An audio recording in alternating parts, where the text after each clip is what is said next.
Hello दर्शकों, आप सब लोग कैसे हैं। मैं लाइव आ चुका हूं।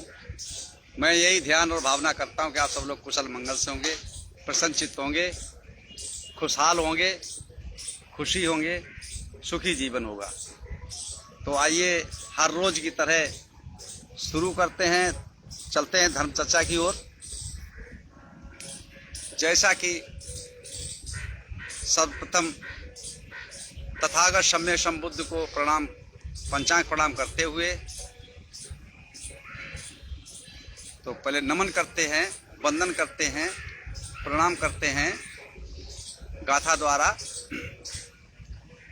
नमो तस्सा भगवतो अरहतो सम्मा संबुद्धस्सा। नमो तस्सा भगवतो अरहतो सम्मा संबुद्धस्सा। नमो तस्सा भगवतो अरहतो सम्मा संबुद्धस्सा। मैं उन अरहत तथागत सम्यक संबुद्ध को नमन प्रणाम करता हूँ अथवा करती हूँ।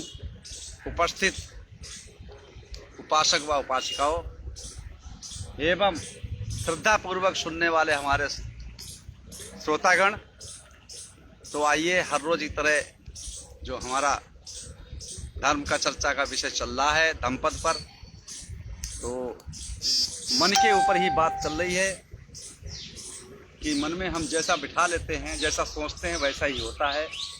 तो हम ऐसी चीज़ों को ना बैठाएं।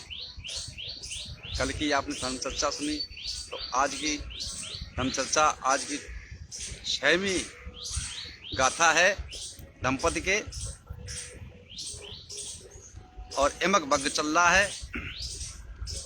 तो हमारा सभी से आग्रह है और यही कहना है कि आप सब लोग जितने भी आप शेयर करेंगे, फॉलो करेंगे, लाइक करेंगे, तो हमारा भी मनोबल बढ़ता रहेगा कि ज़्यादा इधर से किताबें ढूंढें, उधर से किताबें ढूंढें, पढ़ें, फिर याद करें, फिर याद करके आप लोगों को सुनाएं।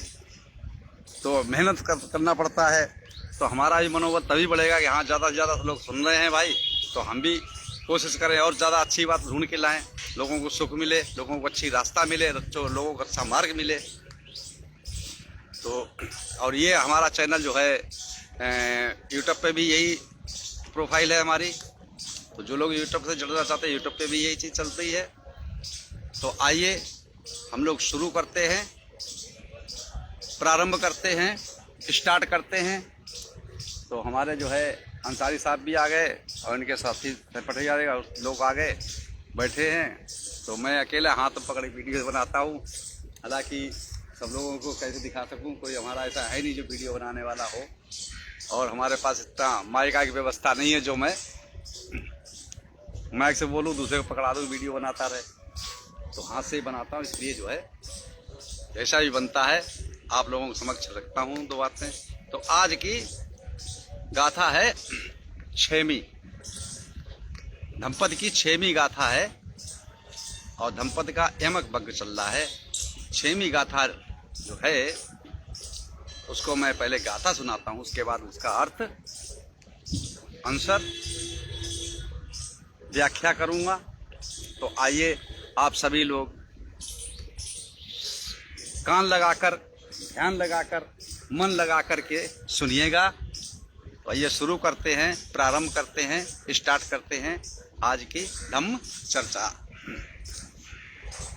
गाथा है परे च विजानन्ति मैं मेथय मामसे ए च तत् विजानन्ति ततो संपत्ति मेदगा। जानन्ति ततो संपत्ति मेदगा। परे च न विजानन्ति, कि जो मनुष्य अपने को नहीं समझता है कि इन संसार में हमें मरना है, हर आदमी नहीं सोचता है।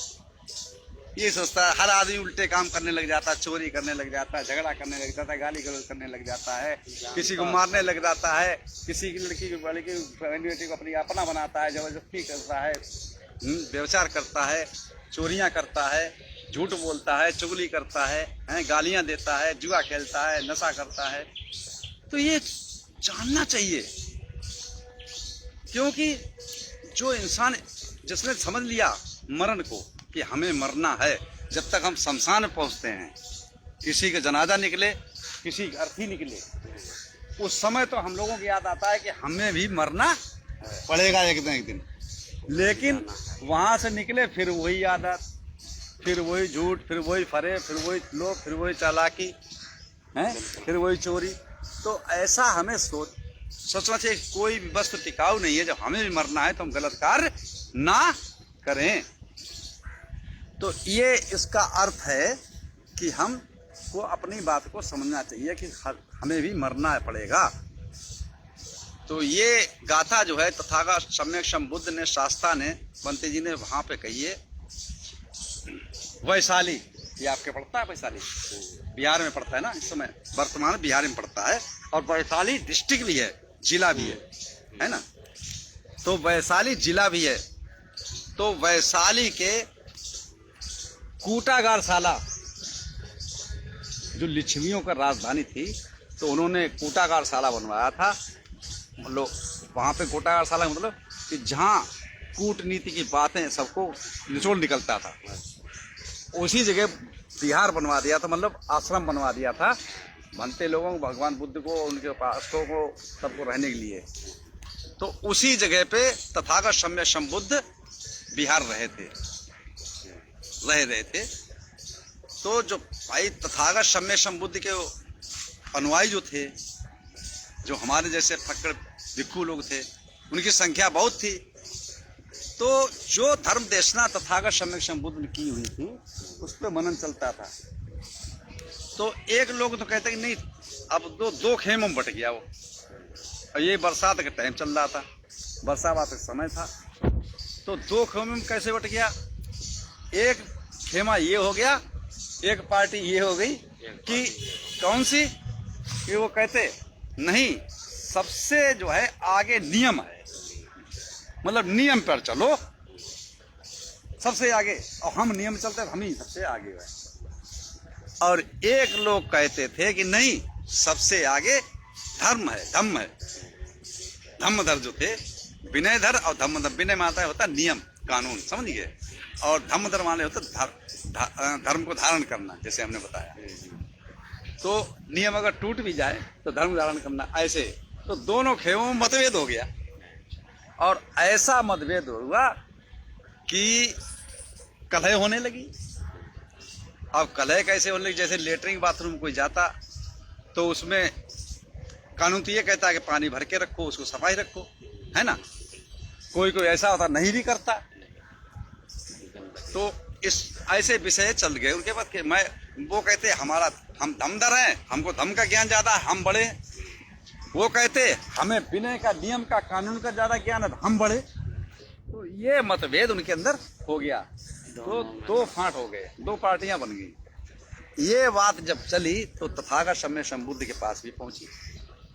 तो उन्होंने भाई बहुत कोशिश की दोनों पक्षों को समझाने की, बुझाने की बहुत प्रयास किया, लेकिन एक भी खेमा मानने के लिए तैयार नहीं हुआ। तो तथागत सम्यक संबुद्ध ने क्या काम किया? अपना भिक्षा पात्र उठाया और निकल लिए।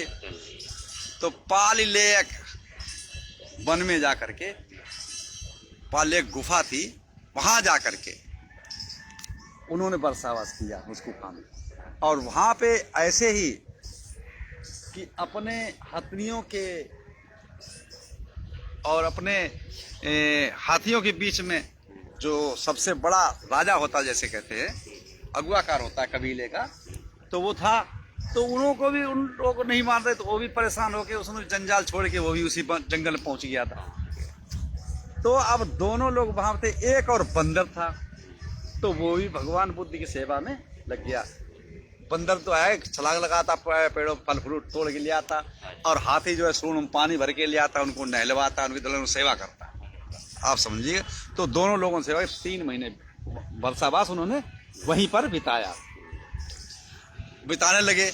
इधर जो है क्या काम हुआ वैशाली नगर में, जब लोगों को, उपासकों को, आप जैसे लोगों को, गृहस्थों को पता लगा कि भाई भलते लोग तो आपस में ही कलह कर रहे हैं, आपस में झगड़ा कर रहे हैं, हम लोग उधर, तो जब आपस में झगड़ा कर रहे हैं तो उन्होंने क्या विचार लगाया कि अब इन लोग ऐसे नहीं सुधरेंगे। अरे इतना सुंदर धर्म है, सुंदर अच्छी बातें बताई हैं भगवान बुद्ध ने, और उन पे ये झगड़ गए, उनकी बात को नहीं माना। तो उन्होंने सम्मान करना, आदर सत्कार करना बंद कर दिया, भोजन दान देना बंद कर दिया, रोटी निवाला नहीं देना बंद।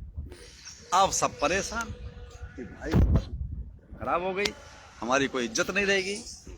जब ऐसा हुआ तो अब क्या करें, अब बरसात समय है, जाया भी नहीं जा सकता, अधिष्ठान लेते हैं 3 महीने का, तो कहीं जा नहीं सकते हैं। तो अब भगवान को कहाँ ढूंढे, बुद्ध को कहाँ ढूंढे, शास्त्रा को कहाँ ढूंढे।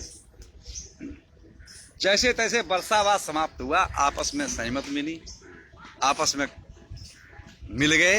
अब के भाई अब तो माफी हम लोगों को कहाँ मांगनी चाहिए, शास्त्रा के पास जाकर के, बुद्ध के पास ही। तो जब वहां गए हैं ये दोनों पक्ष, सारे भिक्षु, और जाकर के नमन किया, वंदन किया, प्रणाम किया, दंडवत पंचांग प्रणाम करने के पश्चात एक तरफ बैठ गए, और फिर वहां पे अपनी गलती की माफी को मांगा कि हम लोगों से गलती हो गई। तो तथागत सम्यक संबुद्ध ने उस समय ही ये गाथा कही थी कि परे चन विजानंत नय मय में इमाम से एच तथ्य विजानंत ततो संपत्ति में। जो व्यक्ति अपने मन में ऐसा सोच लेता कि हमें कुछ नहीं होगा, हम बहुत कुछ हैं, हमारी बात बड़ी है, तुम्हारी बात छोटी है, तो ऐसा नहीं होना चाहिए। देखिए हमने जो धर्म दिया है, हमने जो बात बताई है, चाहे नियम है और चाहे धर्म की बात है, तो वो दोनों लागू होती हैं। दोनों धर्म को धारण भी करना पड़ेगा और नियम को भी पालन करना पड़ेगा, तब आप अपने जीवन को सुखी बना सकते हैं, मंगलमय बना सकते हैं, करुणामय बना सकते हैं। और मनुष्य को हमेशा चाहिए कि भाई आप भी नहीं रहोगे, आप भी नहीं रहोगे, तो आपस में कलह कैसी, आपस में झगड़ा कैसा, आपस में मतभेद कैसा, मनमुटाव कैसा है, एक दूसरे पर द्वेष भावना कैसी। जब हमें भी मरना ही है तो भाई ये कैसा मनमुटाव, कैसा झगड़ा, आपस में प्रेम करके रहो। जो बात हमने शुरू करी थी कि हमारा धर्म, हमारा मर्म, हमारा कर्म कैसा होना चाहिए, तो इंसान का इंसान के प्रति इंसानियत का व्यवहार होना चाहिए। तो जीवन जीने, जैसे तुलसीदास रामायण में लिखते हैं क्या वाल्मीकि के लिए कि उल्टा नाम जपा जग जाना और वाल्मीकि भय ब्रह्म समाना। अब आ गई बात ब्रह्म की। इसी बात को लेकर के जब उन्होंने पूरी रामायण लिख ली, किसने, वाल्मीकि ने, अब वो सोचने लगा कि हमने झूठी कथा तो लिख दी, काल्पनिक कथा लिख दी, उपन्यास बना के लिख दिया, लेकिन बहुत बड़ी गल, एक दिन हमें भी तो मरना पड़ेगा। तो उसने राम को उल्टा किया, उल्टा का मतलब मरा। जब सारी दुनिया मर रही, इसी वजह पूरा जग जान लिया कि पूरा जग को मरना है और हम भी उसके अंदर हैं, तब वो ब्रह्म समान हुआ। तब उसने कहा कैसे भाई आपस में मतभेद, कैसी बुराई, कैसी भलाई, अरे भाई तो हम तो बहुत बड़ी गलती कर गए। तो उसने सबके प्रति मैत्री, सबके प्रति करुणा, सबके प्रति दया शुरू कर दी, सबकी मंगल कामना शुरू कर दी, तब वो ब्रह्म के समान हुआ था। जैसे हमने उस दिन बताया था ब्रह्म की 4 बार ब्रह्म विहार भावनाएं होती है, तो उसका उल्टा जाप किया। उल्टा जाप को मतलब ये नहीं कि उसने उससे जाना कि हमें भी मरना है, उल्टा नाम जपा जग जाना, मतलब मरण सभी, पूरा संसार मरने वाला है? और जो सब मरेंगे तो हम भी जाएं। तो तब वो सतमार्ग पे चला कि हमसे बहुत बड़ी भूल हो गई, बहुत बड़ी गलती हो गई, क्या समझे। तो तब वो ब्रह्म के समान बना। मतलब ब्रह्म के समान मतलब ये कि सबका मंगल अपने दिल के अंदर, अपने मन के अंदर ये सोच रखनी चाहिए, ये भावनाएं रखनी चाहिए, विचार रखने चाहिए कि जितना भी संसार में प्राणी है, जितना भी जीव है, सब सुखी हो, सब्बे सत्ता बेरा हो, तो किसी का कोई दुश्मन ना हो, बैरी ना हो, सब्बे सत्ता अव्या पज्जा हो, तो कोई किसी पर विपद आपद ना आवे, सभ्य सत्ता अवेदम सभ्य सत्ता व्यपच सभ्य सत्ता अनेका हो, तो कोई बीमार न पड़े, सब सुख रहे हैं, कोई किसी को बीमारी न लगे, और सभ्य सत्ता सुखी तानक पर्यंत सभी सुखी हो। सभ्य सत्ता दुखा मुंचत, सभी दुखों से छूट जाए, किसी को कोई दुख ना हो। सभ्य सत्ता दुखा मुंचत सभ्य सत्ता इतालत संपत्ति, जो सम्यक द्वारा अच्छे कर्मों द्वारा कमाया हुआ धन है उससे कोई वंचित ना हो। और सभ्य सत्ता कम्मस्य का, जो शुभ अच्छे अच्छे कर्म ही, शुभ अशुभ जो अच्छे और बुरे कर्म है वही अपना सच्चा साथी, दूसरा कोई नहीं। इस सत्य वचन सबका मंगल हो, कल्याण हो, सुखी जीवन हो, निरोगी काया हो, दुख दूर हो जाए, सुख से वास करें, हमेशा प्रसन्नचित्त रहे। आप सब लोगों का मंगल हो, मंगल हो, मंगल हो। साधु साधु साधु। आइए सब पूरे संसार में जितना भी प्राणी है सबके लिए मंगल भावना करते हैं, वो भी खुशी होकर के प्रसन्न चित्त से हैं। ठीक है।